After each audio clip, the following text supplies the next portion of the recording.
আজকে আমরা দেখব কিভাবে একটা ব্লক করা ওয়েবসাইট আনব্লক করা যায়।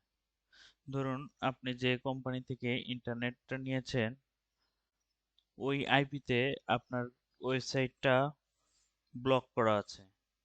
তাহলে এই ওয়েবসাইটটা আনব্লক করার জন্য কি করতে হবে, কিভাবে এর সলিউশন বের করা যায় সেটা আমরা দেখব। কারণ ব্লক করা থাকলে আপনি ওয়েবসাইটটা ব্রাউজ করতে পারবেন না। ওয়েবসাইটটা ব্রাউজ করতে গেলে the site can not be reached আসবে। সেক্ষেত্রে আমরা ওয়েবসাইটটা আনব্লক করব। তা চলুন দেরি না করে দেখা যাক কিভাবে ওয়েবসাইটটা আনব্লক করতে হয়। আমরা সার্চ বারে যাব।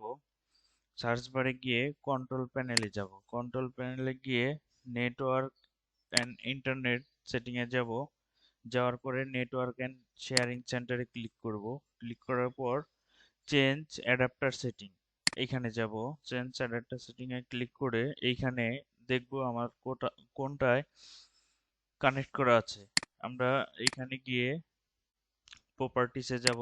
প্রপার্টিসে গিয়ে এইখানে দেখব internet protocol version 4 TCP IP ভি4। এখানে গিয়ে প্রপার্টিসে ক্লিক করব। প্রপার্টিসে ক্লিক করার পর এখানে এটা সিলেক্ট করা থাকবে ডিফল্ট ভাবে, আমরা এটা সিলেক্ট করব। Use the following DNS server address. আপনারা সবাই এই অ্যাড্রেসটা ইউজ করতে পারবেন। অ্যাড্রেসটা আমি বসিয়ে দিচ্ছি।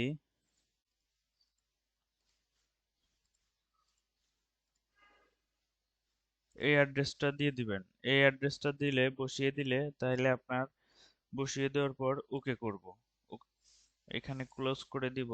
ক্লোজ করে আমরা এটা কেটে দিব। কেটে দেওয়ার পর এই ওয়েবসাইটটা রিফ্রেশ করে দেখব। এখন দেখেন এই ওয়েবসাইটটা আনব্লক হয়ে গেছে। তাহলে এইভাবেই একটা ওয়েবসাইট আনব্লক করতে হয়।